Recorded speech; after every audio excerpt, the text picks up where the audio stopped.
Bonjour et bienvenue sur le séminaire René Guénon, vidéo de présentation, d'introduction de la chaîne.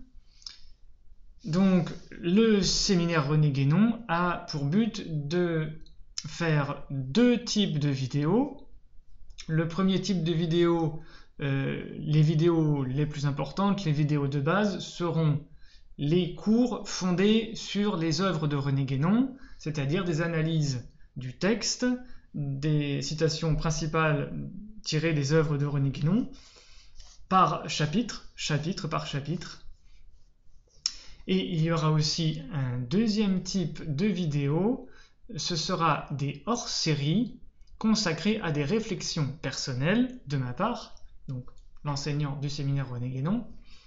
Donc des réflexions personnelles hors série consacrées à des sujets guénoniens, on va dire, à des sujets traditionnels, à des questions religieuses, traditionnelles et scientifiques liées à la tradition, aux sciences sacrées, et aussi éventuellement à l'ésotérisme, à la mystique, à la théologie, à l'initiation, tout cela étant notamment dans la perspective de problématiques ultérieures à la mort de René Guénon, puisque de son vivant, René Guénon a bien traité des sujets dont il pouvait parler, que ce soit les livres qui sortaient, ou les idéologies qui étaient en vigueur, les auteurs qui dataient de son époque. René Guénon en a assez bien parlé, donc nous pouvons nous reporter sur les œuvres de Guénon pour cela. Mais évidemment, depuis la mort de René Guénon, et notamment depuis le développement d'une mouvance soi-disant guénonienne, de disciples de René Guénon, eh bien, un ensemble de questions se posent. Donc, pour en citer quelques-uns, même si ici ce n'est pas le sujet principal, évidemment, Fridtjof Schuon, Michel Valsan, Charles-André Gillis, Jean Rayor, etc., etc. Et un des derniers peut-être Éric Sablé par exemple, voilà. Vous trouvez des ouvrages, des livres sur Guénon de Éric Sablé aujourd'hui, qui ne sont d'ailleurs pas de mauvaise qualité globalement. Donc voilà les deux types de vidéos qui seront proposées sur la chaîne du séminaire René Guénon, notamment les cours donc fondés sur les textes des œuvres, chapitre par chapitre. Alors, je voudrais aussi, donc, pour cette vidéo d'introduction, vous proposer une présentation de René Guénon, évidemment. Si cette chaîne est consacrée à René Guénon, il est important peut-être de commencer par le présenter, même si ici on ne le fera que brièvement, parce que l'important est de s'intéresser à son œuvre et à son enseignement, et non pas à sa personne, ou à son histoire, ou à sa biographie. Donc René Guénon est un auteur français, d'origine chrétienne, et même profondément chrétienne, qui est né en 1886 et qui est mort en 1951.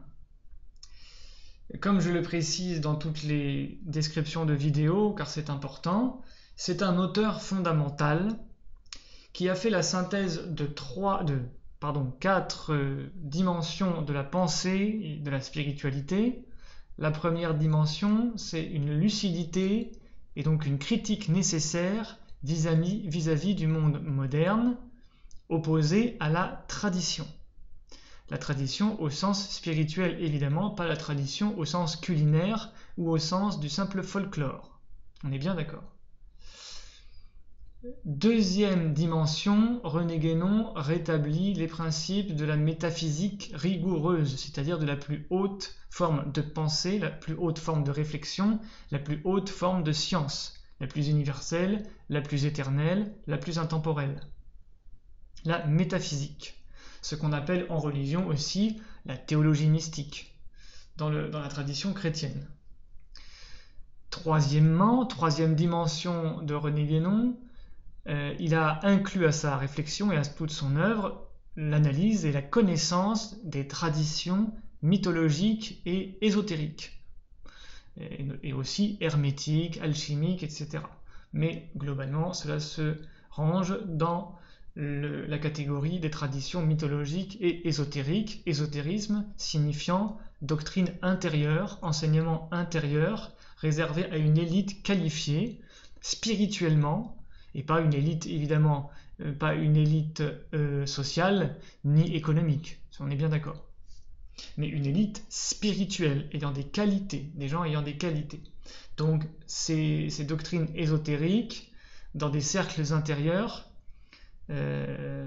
donc étaient transmises par les différentes traditions et ont toujours existé dans toutes les traditions de l'humanité, y compris la tradition chrétienne. Quatrième dimension que René Guénon donc met en lien avec toutes les autres, l'idée d'initiation spirituelle, c'est-à-dire de voie mystique, de voie de réalisation par l'esprit, par la spiritualité, qui est absolument fondamentale dans tout cela. Ce n'est pas simplement des théories ésotériques ou occultistes, évidemment ce n'est pas occultiste, mais certains vont assimiler Guénon à l'occultisme, à l'ésotérisme de bazar. René Guénon, bien évidemment, subordonne tout cela à l'idée d'une initiation spirituelle. Lire René Guénon n'a aucun intérêt si on ne se situe pas dans une démarche de réalisation spirituelle personnelle. Donc, dans une démarche traditionnelle, où il faut s'intégrer à une tradition, notamment religieuse, pour se réaliser personnellement à travers tous ces enseignements. Ces enseignements, ce ne sont pas des bouquins qu'il faut accumuler dans sa bibliothèque, des connaissances érudites qu'il faut accumuler dans sa tête, ou des diplômes qu'il faut accumuler sur ses étagères ou sur ses murs. C'est une réalisation intérieure, une illumination.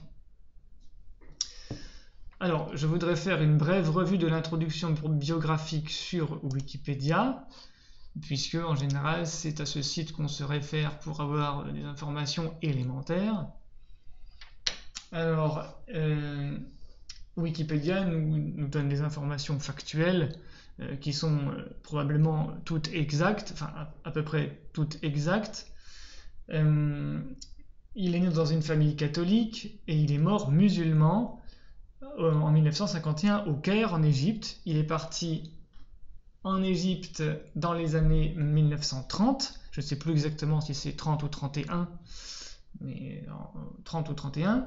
Les dates ne sont pas très importantes puisque je ne suis pas... la perspective que nous allons avoir n'est pas du tout une perspective historiciste, mais bon, on peut avoir quelques repères. Donc, début des années 30, René Guénon déménage et s'installe définitivement en Égypte, pour ne jamais revenir donc en France. De manière factuelle, on sait aujourd'hui que René Guénon a été rattaché au soufisme par une initiation en 1910, alors qu'il avait donc à peu près 25 ans, puisqu'il est né en 1886, donc il avait 24 ou 25 ans, lorsqu'il s'est initié au soufisme qui appartient donc à la tradition islamique, donc il devenait par là même musulman.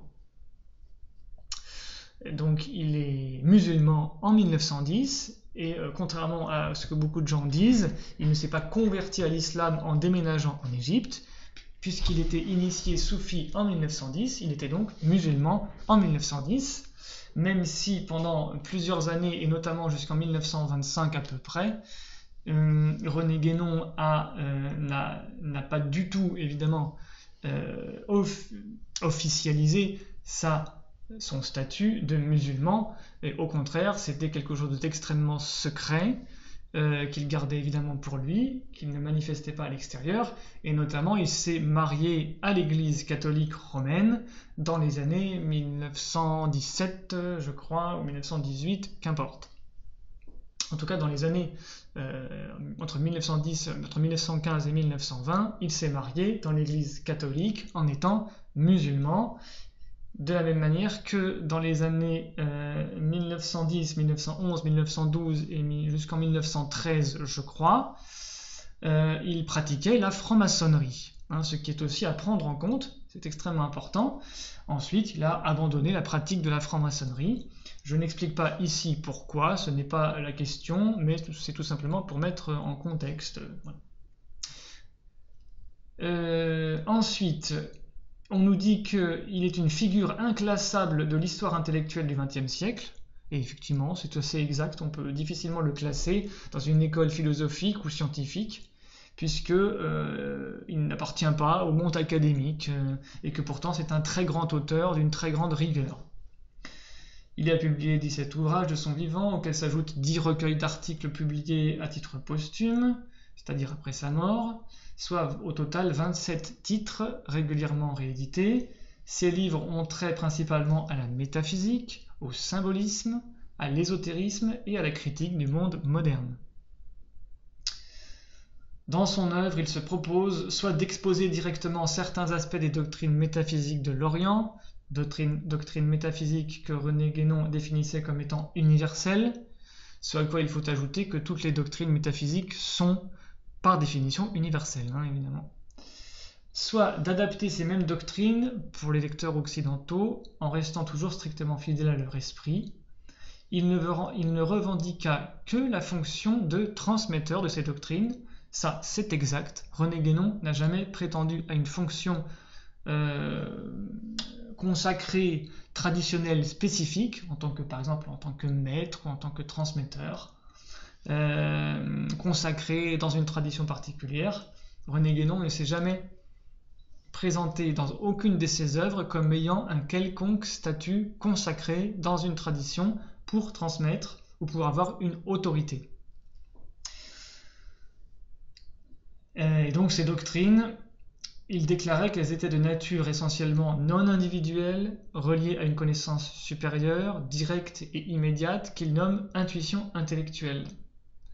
Ces ouvrages étaient tous écrits en français, sont traduits en plus de 20 langues, et il contribua également en arabe à quelques articles dans la revue El Ma'arifa. Son œuvre oppose les civilisations restées fidèles à l'esprit traditionnel, qui selon lui n'a plus de représentants authentiques qu'en Orient, ce qui est évidemment beaucoup moins vrai aujourd'hui, puisque le monde entier s'est occidentalisé, et que en fait il n'y a plus vraiment de civilisation traditionnelle ou orientale aujourd'hui et depuis la deuxième moitié du XXe siècle. Donc l'œuvre de René Guénon, nous dit-on pour finir, a modifié en profondeur la réception de l'ésotérisme en Occident dans la seconde moitié du XXe siècle, ce qui est assez vrai, même si finalement on se demande quelle réception concrète René Guénon a eue dans des écoles de pensée influentes et véritablement pratiques, concrètes, ayant une durabilité et une cohérence assez forte. En réalité, on n'en trouve pas. On n'en trouve pas. Hélas, mais en tout cas, on n'en trouve pas. Quand on cherche aujourd'hui une école de pensée, une école de pratique, pratiquant vraiment les principes traditionnels tels qu'enseignés par René Guénon, on n'en trouve pas, tout simplement. Ou en tout cas, on n'en trouve évidemment que des manifestations, que des concrétisations extrêmement partielles, extrêmement restreintes et limitées. Et on nous dit enfin que l'œuvre de René Guénon a eu une influence marquante sur des auteurs aussi divers que Mircea Eliade, Antonin Artaud, Raymond Queneau, Simone Weil ou André Breton. Alors, je vais commencer, je vais critiquer un tout petit peu cette remarque.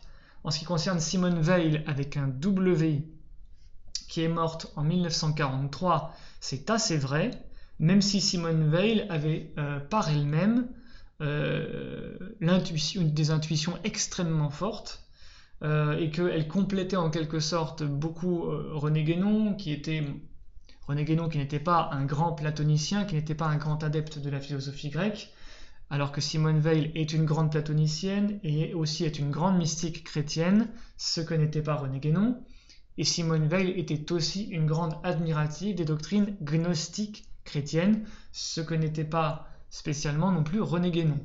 Néanmoins, Simone Weil est parfaitement compatible avec l'œuvre de René Guénon. Et d'ailleurs, je finis sur Simone Weil en disant que c'est une femme, elle est morte en 1943, alors que donc René Guénon n'avait pas encore publié un certain nombre de ses ouvrages très importants. Donc Simone Weil n'a pas pu évidemment être totalement influencée par René Guénon, par définition. Et Simone Weil restant une véritable sainte. Simone Weil, disons que ici je me prononce en mon propre nom, Simone Weil est une véritable sainte, un très grand auteur, même si évidemment elle n'a pas pu concrétiser sa voie mystique dans une forme spirituelle définie, puisqu'elle est d'une certaine manière quasiment morte de n'avoir pas trouvé justement d'école spirituelle mystique correspondant à son idéal si élevé. Je continue avec Mircea Eliade, qui effectivement a été extrêmement influencé par René Guénon, mais qui a transposé totalement la perspective de la tradition primordiale en une sorte de convergence historico-anthropologique de toutes les doctrines traditionnelles, de toutes les méthodes de rites sacrés de toutes les traditions humaines. Donc il a en quelque sorte humanisé, anthropologisé et aussi psychologisé d'une certaine manière les doctrines traditionnelles de René Guénon, et il les a transformées en objets théoriques de science des religions. Ce qui est aussi un petit peu vrai pour Carl Gustav Jung, qui, bien que n'étant d'ailleurs pas vraiment guénonien, a totalement psychologisé la sacralité traditionnelle et la métaphysique. Ensuite, Antonin Artaud aurait été aussi influencé par René Guénon. Néanmoins, l'influence vraiment de la doctrine traditionnelle, de la méthode de réalisation spirituelle telle que décrite par René Guénon n'est pas vraiment relayée par Antonin Artaud, qui est plutôt dans une perspective poétique extrêmement anarchique. Et enfin, André Breton a pu être fasciné par l'orientalisme de René Guénon, mais il est resté véritablement étanche à la spiritualité profonde, à la métaphysique traditionnelle transmise par Guénon. Donc dire qu'André Breton a été fortement influencé par René Guénon, c'est une blague. André Breton n'a quasiment rien compris des doctrines traditionnelles, et y compris des sciences sacrées telles que transmises par René Guénon. Je n'ai pas le temps de développer ici, mais c'était simplement pour préciser certaines choses. Ensuite, pour présenter René Guénon et donc introduire en quelque sorte les notions essentielles de la pensée de René Guénon, je vous propose un tableau à 2 entrées, à 2 colonnes, qui vous permettent d'entrevoir la dialectique qui est à l'œuvre dans la pensée guénonienne entre ce qui est la limitation, la déviation, la fausseté, l'illusion ou la dégradation, et ce qu'il faut retrouver. Donc ce qui est positif et ce qui est négatif. Et c'est extrêmement important pour rentrer dans l'œuvre guénonienne qui témoigne des doctrines traditionnelles. Pour cela, il faut une sorte d'opposition qui nous permette de dépasser justement des limitations ou des ignorances initiales.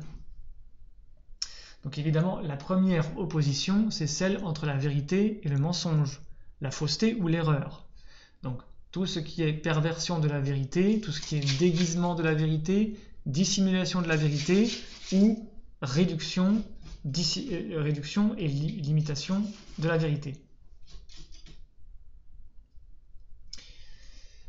Donc cette opposition entre vérité, mensonge, erreur est extrêmement importante et elle détermine véritablement la pensée guénonienne. Il faut savoir que dans la modernité et même dans la postmodernité, on a une propension absolument extraordinaire à relativiser constamment ce qui pourrait être la vérité et au final, in fine, finalement à abandonner même en réalité la notion de vérité. Or, René Guénon réinstitue la notion de vérité. Il y a la vérité absolue qu'il faut viser, sur laquelle il faut se fonder, et qui est le critère suprême de ce qui est utile, de ce qui est désirable, de ce qui est attendu. Et puis il y a le mensonge, l'erreur, qui doit être dénoncée, qui doit être expliqué, analysé, rejeté, réfuté. C'est comme ça qu'on avance, c'est comme ça qu'on progresse, c'est comme ça qu'on apprend, c'est comme ça qu'on exerce la vertu de connaissance, la vertu aussi d'humilité, la vertu qui nous amène à nous corriger, à nous élever, et à évoluer, à progresser. Tandis que si vous relativisez toute vérité, vous ne progresserez plus jamais, puisque vous ne ferez que d'évoluer, ou que plutôt que de stagner de vérité relative en vérité relative, qui ne feront que se contredire les unes les autres, ou se remplacer successivement les unes les autres. Ensuite, il y a une opposition entre le contemporain ou le moderne et l'ancien. Pour René Guénon, quand on remonte dans le temps, évidemment, on remonte dans un cycle de l'humanité et de l'histoire humaine qui était plus proche de la tradition, autrement dit, de la spiritualité. Pour le dire de manière religieuse, plus proche de Dieu. Dans l'ancien temps, les hommes étaient plus proches de Dieu, tandis qu'aujourd'hui, les hommes sont éloignés de Dieu, donc des principes, donc de la métaphysique, donc de la vérité. Et cette opposition est encore plus schématique entre tradition et modernité. La tradition, c'est ce qui est la transmission de la connaissance divine, la connaissance de Dieu, la connaissance métaphysique, tandis que la modernité est le monde détaché de toute tradition, le monde qui rejette la connaissance divine, qui rejette la métaphysique, et qui rejette donc tous les principes liés à la tradition, notamment la hiérarchie entre la prêtrise et les ordres d'action, c'est-à-dire le pouvoir politique par exemple, et toutes les formes de hiérarchie d'ailleurs. Autre opposition entre Orient et Occident, l'Orient est plus traditionnel, tandis que l'Occident est plus moderne. C'est l'Occident qui était à la pointe de la modernité. Du coup, il y a cette opposition entre l'Orient et l'Occident, et d'ailleurs dans les traditions on retrouve cette importance de se tourner vers l'Orient pour se tourner vers Dieu, y compris dans la Bible où on dit que le jardin d'Éden était à l'Orient. Et les premiers chrétiens, et d'ailleurs les chrétiens de manière traditionnelle, se tournent vers l'Orient pour prier. Autre opposition entre le matériel et le spirituel, opposition extrêmement classique, à laquelle il faut rajouter et préciser que le spirituel est le métaphysique pour René Guénon. Le spirituel, ce n'est pas la vie de l'âme psychique, avec ses émotions, avec ses visions, avec ses phénomènes émotionnels ou pseudo-mystiques intérieurs. Le spirituel, c'est une vision métaphysique de Dieu et une conception donc contemplative de la connaissance des principes du cosmos, des principes de la création, des principes de tous les états de l'être. Tandis que le matériel, évidemment, le physique, n'implique pas une connaissance englobante comme la métaphysique. Donc le matériel est en quelque sorte le monde des déterminations pures, le monde où on est conditionné par des instincts, par des phénomènes qu'on ne peut que subir. Donc c'est un monde extrêmement passif. Ensuite, opposition entre la gnose initiatique et la mystique, ou le mysticisme, il faut préciser moderne, ce qui n'est pas inscrit dans le tableau. Alors, évidemment, par rapport à la ligne au-dessus, ce n'est pas forcément lié. Évidemment, la mystique n'est pas matérielle et la gnose n'est pas spirituelle par rapport à la mystique. Mais il faut préciser qu'il s'agit du mysticisme moderne. Le mysticisme moderne est, pour René Guénon et pour la doctrine traditionnelle, une déviation de la véritable mystique qui n'est qu'une gnose initiatique, une vision intérieure des connaissances sacrées et des principes métaphysiques par un chemin d'évolution sacrée, sacramentelle, notamment sous la direction d'un maître spirituel, à l'intérieur d'une religion, d'une tradition qui permet justement cette démarche d'apprentissage et d'évolution spirituelle. Tandis que le mysticisme moderne, c'est l'idée que nous pourrions avoir des sortes d'illumination intérieure totalement individuelles à partir de conceptions, de visions, de phénomènes psycho-émotionnels détachés de toute tradition et détachés de toute doctrine métaphysique. Donc ça, c'est ce que René Guénon réfute. Le mysticisme individualiste est une hérésie et une erreur, et en réalité, une personne qui aurait des phénomènes intérieurs de vision divine ou de vision sacrée ou des phénomènes mystiques purement individuels, selon René Guénon, devrait se rattacher à une tradition afin de réaliser ce potentiel mystique, entre guillemets, dans une tradition de gnose, dans une démarche initiatique de véritable réalisation spirituelle, afin que ces visions mystiques ne se cantonnent pas dans des phénomènes individuels, voire psycho-émotionnels. Ça, c'est extrêmement important. Je ne développe pas, puisque ce n'est qu'une présentation. Ensuite, opposition entre symbolisme ou sciences sacrées, et toutes les sciences sacrées, et la philosophie moderne notamment. Les sciences anciennes traditionnelles se fondaient sur des symboles, sur des symbolismes, tandis que la philosophie moderne se fonde sur des concepts purement spéculatifs et des réflexions verbalistes, sophistiques, qui ne mènent à rien, sinon à d'autres réflexions et à d'autres ratiocinations, tandis que les sciences sacrées étaient fondées non pas sur des discours spéculatifs, mais sur la pensée contemplative et symbolique. Autre opposition entre l'universel et le particulier. Donc vous voyez que là les deux colonnes commencent à les deux colonnes ont vraiment une cohérence chacune de leur côté. Tout ce qui est positif tend vers l'universel et autour du pôle de l'universel, et tout ce qui est négatif est autour du pôle de l'individuel et du particulier. Donc pour aller vers la vérité, il faut aller vers l'universel, et lorsqu'on va vers l'individuel, on va vers le mensonge, l'erreur, la réduction de la vérité, donc la fausseté, l'illusion, et tout ce qui lui correspond. Opposition aussi entre le sacré et le profane. Donc le profane, c'est toute vision du monde et toute conception des choses qui est détachée là aussi de toute tradition, de toute sacralisation appartenant à une tradition spirituelle, tandis que le sacré, c'est ce qui est inclus dans une vision du monde, dans une méthode, dans une attitude spiritualisante, traditionnelle, métaphysique. Opposition aussi donc entre ésotérisme et exotérisme. La conception ésotérique tend là aussi vers l'universel, vers le sacré, vers le spirituel pur, tandis que l'exotérique tend vers le profane, tend vers l'individuel, etc. Opposition entre la gnose ou connaissance métaphysique et la morale.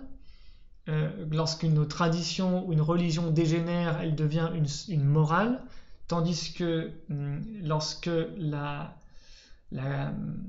l'état d'une tradition spirituelle est à son apogée ou est à son état pur, primitif et complet, elle est une gnose, elle est une connaissance métaphysique complète.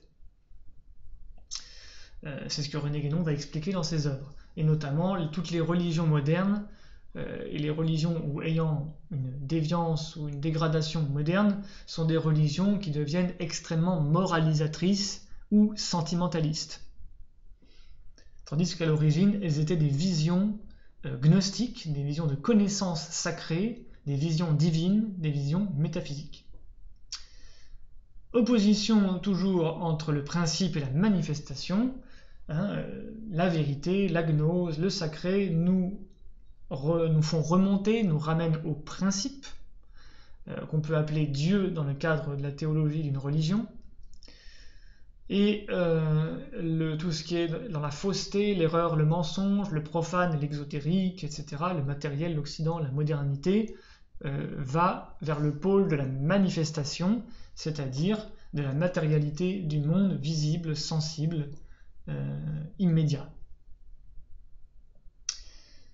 Et enfin, opposition entre les possibilités supérieures d'une spiritualité, d'une tradition, qui sont dans l'initiation, la mystique vraie évidemment, l'intellectualité pure, la science sacrée, le symbolisme, le soi métaphysique, donc qui sont les objectifs des possibilités supérieures d'une démarche spirituelle, opposés aux possibilités inférieures, que sont la sorcellerie, la divination, les superstitions et tous les phénomènes parapsychiques, y compris les phénomènes mystiques ou pseudo-mystiques individuels, qui sont souvent des pièges. Alors, je ne développe pas, c'était simplement un ensemble d'oppositions conceptuelles extrêmement importantes pour rentrer ensuite, c'est un outil, ce tableau est en quelque sorte un outil pour rentrer dans les profondes réflexions de René Guénon sur tous les sujets liés à la spiritualité et au monde moderne. Alors, une petite revue rapide des ouvrages de René Guénon avec des conseils d'ordre de lecture des livres. Donc là, vous allez avoir dans les derniers visuels, une petite erreur de frappe, René Guénon, voilà, vous corrigez, c'est René Guénon, je n'ai pas le temps de refaire le visuel. Alors, je propose donc, pour ceux qui voudraient entrer totalement dans l'œuvre de René Guénon et lire tous ses ouvrages, ou en tout cas la majorité de ses ouvrages importants, et donc je vais proposer un ordre de lecture méthodique afin de ne pas se perdre dans des ouvrages qui ont quand même tous qui appartiennent à un ordre de pensée différent. Et donc il y a des ouvrages qui sont des ouvrages plus introductifs, accessibles à des personnes qui commencent dans une recherche spirituelle et doctrinale traditionnelle. Et puis il y a des ouvrages qui sont réservés quand même à des personnes qui auraient déjà un bagage, qui auraient déjà un cheminement assez long, avec des acquis en connaissances traditionnelles et spirituelles. Donc cela me permet de présenter un petit peu la globalité de l'œuvre de René Guénon.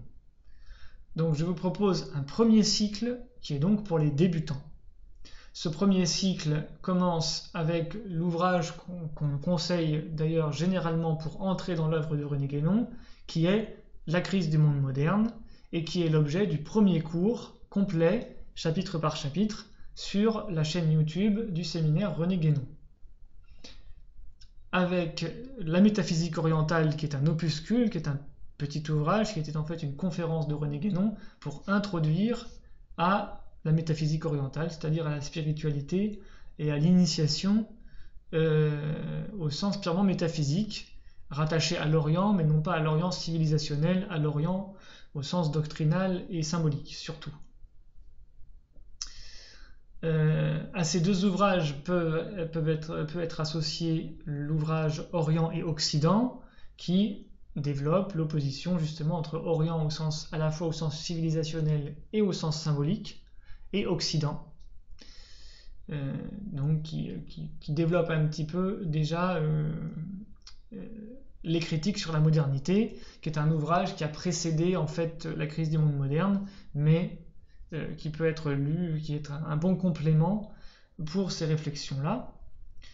Et donc à tous ces ouvrages, donc à ces trois premiers ouvrages, on peut ajouter L'erreur spirit et Le théosophisme, histoire d'une pseudo-religion, qui sont deux ouvrages polémiques, beaucoup plus polémiques de René Guénon, qui consistent à réfuter deux grandes tendances pseudo-spirituelles, pseudo-métaphysiques, antitraditionnelles, et donc des pièges en quelque sorte, des pièges illusoires et voire des arnaques et des escroqueries de la part donc de deux grandes écoles qui ont eu une influence pour tous les chercheurs spirituels du début du XXe siècle normalement, mais qui ont Ces deux écoles ont encore des influences aujourd'hui, que ce soit le théosophisme ou le spiritisme. Cependant, si déjà pour vous le spiritisme et le théosophisme et tout ce qui lui succédera, c'est-à-dire le New Age, le théosophisme c'est la matrice du New Age, si pour vous le New Age, le théosophisme et le spiritisme sont des choses que vous avez dépassées ou vous avez vous-même constaté que c'était des erreurs ou des illusions ou des arnaques, vous n'avez pas spécialement besoin de lire ces ouvrages pour l'instant. Ensuite, un deuxième cycle, qui est donc maintenant pour des auditeurs confirmés. C'est donc un cycle d'instruction doctrinale fondamentale, plus approfondie, avec notamment l'introduction générale à l'étude des doctrines hindoues, dont les 2 premières parties, plus de la moitié de l'ouvrage, enfin à peu près de la moitié je crois, même plus de la moitié. Et en tout cas les 2 premières parties sur les 4 parties, sont consacrés à une introduction générale aux doctrines traditionnelles, donc qui est un très bon prolongement des présentations qui ont donc eu lieu dans les ouvrages du cycle précédent, notamment la crise du monde moderne. Le règne de la quantité et les signes des temps est un des ouvrages les plus emblématiques de Guénon après la crise du monde moderne. Donc le règne de la quantité, qui est un ouvrage plus théorique, beaucoup plus approfondi, qu'il a rédigé et recompulsé, puisqu'il a repris certains anciens articles qu'il avait rédigés, et il les a recompulsés et rédigés, vérifiés, et publiés, je crois, dans les années 1946. Et c'est un ouvrage vraiment fondamental et absolument extraordinaire, qui, si vous le lisez avec intelligence, avec les yeux du cœur et en ayant été déjà évidemment initié par le cycle précédent, probablement il changera votre vie. Ensuite, il y a Autorité spirituelle et pouvoir temporel, qui est un ouvrage là encore fondamental, sur des 2 notions extrêmement importantes de René Guénon, autorité spirituelle et pouvoir temporel. La grande triade, qui expose évidemment toutes les conceptions triadologiques ou triadiques des traditions, pas forcément d'ailleurs la trinité chrétienne, mais tout ce qui est ternaire, tous les grands ternaires traditionnels, notamment en Occident, Dieu, nature, homme, par exemple.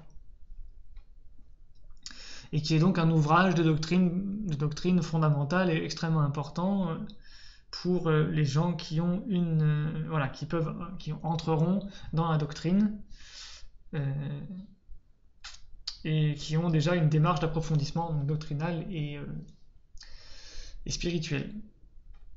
À ces 4 ouvrages, j'en ajoute 2 qui sont présentés ici sur le visuel, mais qui sont simplement représentatifs. Et en fait, l'idée c'est que si vous appartenez à une tradition islamique, eh bien évidemment, vous pouvez vous tourner désormais vers Aperçu sur l'ésotérisme islamique et le taoïsme, mais dans ce livre, en réalité, je crois qu'il n'y a que la majorité des articles, des chapitres sont consacrés au soufisme, à l'islam, donc à la mystique islamique, à l'ésotérisme islamique, tandis qu'il y a 2 ou 3 chapitres consacrés seulement au taoïsme, puisqu'en fait c'est un regroupement d'articles. Donc si vous êtes musulman, vous vous tournez vers cet ouvrage et à ces chapitres sur le soufisme et l'islam. Si vous êtes taoïste ou dans la tradition chinoise, vous lirez des articles sur le taoïsme. Et si vous êtes chrétien, vous lirez Écrit pour Regnabit, qui est un recueil d'articles compulsés après la mort de Guénon, mais donc rédigés par René Guénon, des articles rédigés par René Guénon pour une revue chrétienne, et donc qui est un recueil d'articles donc d'ésotérisme chrétien, sur l'ésotérisme chrétien notamment du Moyen-Âge, c'est-à-dire des éléments d'ésotérisme chrétien du Moyen-Âge et de la doctrine chrétienne de manière générale. Ensuite, un 3e cycle, et là je préciserai de manière extrêmement claire, donc ce 3e cycle avec 6 œuvres fondamentales de René Guénon, je vais j'affirme que ces œuvres, désormais, ne devraient être lues, ne devraient être donc examinées, étudiées, que par des auditeurs ou des lecteurs engagés dans une voie initiatique traditionnelle, donc engagés dans une pratique religieuse et ésotérique ou mystique traditionnelle, qu'elle soit formelle ou plus ou moins informelle.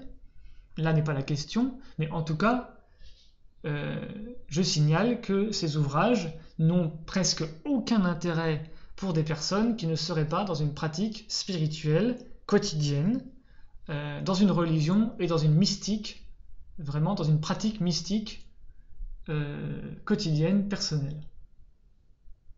Donc ce sont des ouvrages d'instruction métaphysique et initiatique, donc qui accompagnent justement la personne qui est dans une démarche initiatique pour comprendre les méthodes, donc d'abord les méthodes, les principes et les doctrines de l'initiation ésotérique, c'est-à-dire l'initiation mystique traditionnelle, avec notamment le couple aperçu sur l'initiation, puis initiation et réalisation spirituelle, auquel on ajoute les symboles de la science sacrée qui est un peu plus théorique, qui examine tous les symboles initiatiques, ésotériques, qui guident encore la réflexion métaphysique.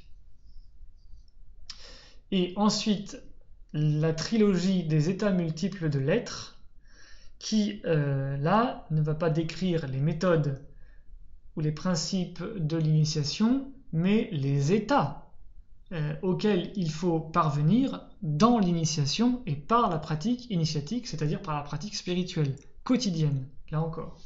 Donc, l'homme et son devenir selon le Vedanta. Alors évidemment, dans cet ouvrage, René Guénon se fonde sur les doctrines hindoues, notamment les Upanishads, et les ouvrages de Adi Shankara, Shankaracharya, donc le grand mystique, le grand auteur mystique védantin de l'Inde. Mais en réalité, évidemment, tout ce que Guénon explique dans cet ouvrage s'applique à n'importe quel mystique, à n'importe quelle démarche ésotérique et initiatique. Ensuite, le symbolisme de la croix et les états multiples de l'être, donc 3 ouvrages complémentaires qui, évidemment, décrivent les états multiples de l'être atteints dans les différents degrés initiatiques ou mystiques. Enfin, donc, un 4e et dernier cycle des ouvrages de René Guénon, que je qualifie de perfectionnement doctrinal, et qui ne sont destinés qu'à des auditeurs et des lecteurs ayant terminé les cycles précédents, parce qu'ils ne vont pas ajouter, ils ne vont rien ajouter dans la démarche initiatique, sauf à ce moment-là. Donc il faut faire les choses dans l'ordre.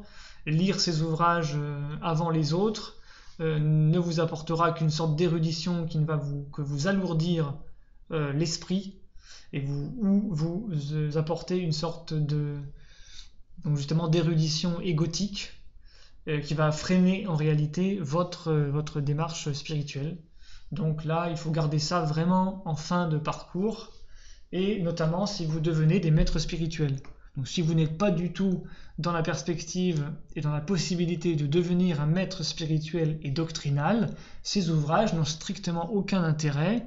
Vous devez plutôt vous tourner vers le texte sacré de votre propre tradition en priorité, et ces ouvrages sont réservés finalement aux maîtres doctrinaux et spirituels et à toutes les personnes qui, étant parvenues à un degré très élevé de connaissances traditionnelles, de contemplation et de pratiques religieuses et spirituelles, pourront parfaire et pourront régler quelques problèmes secondaires de réflexion sur des symboles, sur des doctrines, ou sur des applications historico, plus ou moins historiques, plus ou moins voilà, des problèmes secondaires. Voilà. Alors, les principes du calcul infinitésimal est une application des doctrines traditionnelles aux mathématiques. Hein. Donc voilà, c'est beaucoup plus, vous voyez que c'est beaucoup plus, quoique c'est très intéressant aussi, mais c'est beaucoup plus secondaire. Voilà. Et tous les autres ouvrages qui qui rassemblent les autres écrits de René Guénon, sont évidemment à mettre dans cette catégorie-là. Voilà pour cette présentation de René Guénon et de cette chaîne. Je vous invite à me soutenir sur Tipeee sur le compte donc du séminaire René Guénon pour m'aider à développer tous les cours sur tous ces ouvrages de René Guénon. Et les contributeurs auront accès à des séances de discussion privée et même ultérieurement, le cas échéant, lorsque le moment sera venu, à des séances de débat avec des personnes qui auraient des compétences ou qui auraient des questionnements bien formulés et une capacité de réflexion et de débat courtois, loyal, méthodique. Voilà. Donc je vous dis à bientôt sur le séminaire René Guénon.